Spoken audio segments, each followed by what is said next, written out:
These are simple steps to work a front post double crochet. So first we have to identify the post of the stitch indicated. So we identified the post of the stitch. And then, since we're working double crochet, we're going to yarn over normally like we are doing a double crochet.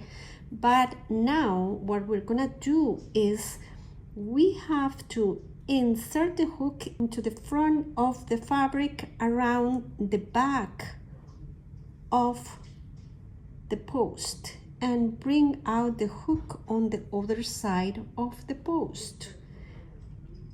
Then we work the rest of the stitch as we usually work a double crochet. We yarn over, pull through, and now we yarn over, pull through 2 loops, yarn over, pull through 2 loops.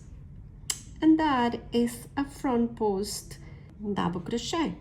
You can see now how the stitch is raised up compared to the rest of the fabric. Thanks for watching. I hope you found this tutorial useful. Remember to subscribe, like, and I'll see you in the next video. Bye!